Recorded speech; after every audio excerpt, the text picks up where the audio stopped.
Box avec les explications de Nora Genet et d'Anthony Capra. Ils ont 3 jours pour vendanger certaines parcelles de Sauvignon blanc. Ici, chez ces adhérents de la coopérative Vivadour, on vendange par arôme. L'analyse du raisin se fait par une technique très particulière, le diostème. Suivant la colorimétrie, la charge en sucre et la taille du grain, le diostème permet de donner le comportement de la parcelle, c'est-à-dire son goût, son arôme. L'évolution de la plante permet de décider de dire qu'à un moment donné, le raisin, normalement, a tous les précurseurs thiols aromatiques pour pouvoir faire un produit qui aura des caractéristiques agrumes, fruits de la passion, ou plutôt citron, ou herbacées. Voilà, et cette technique-là, en fait, permet de faire ses premiers tris de vendange.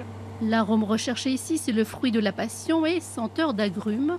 Les raisins sont ensuite amenés à la cave où ils sont dispatchés en fonction de leur arôme. Le propre de ce groupement qui reçoit les côtes de Gascogne, des Landes et du Gers, c'est de vendre le vin en vrac. Ici, pas de bouteille, ce sont les clients qui font leur propre assemblage en fonction du marché visé. On se fait critiquer parce qu'on a un modèle industriel qui consiste à essayer d'écouter le goût du client et de reproduire de manière à peu près sécurisée, en tout cas le plus maîtrisé possible, les profils aromatiques d'une année sur l'autre. Alors il y a une forme effectivement d'industrialisation, il y a un travail important au niveau technologique, c'est tout sauf de l'uniformisation. 70% de cette production IGP Côte de Gascogne part à l'exportation sur le marché nord-européen, mais aussi au Canada, aux États-Unis et depuis peu vers la Chine.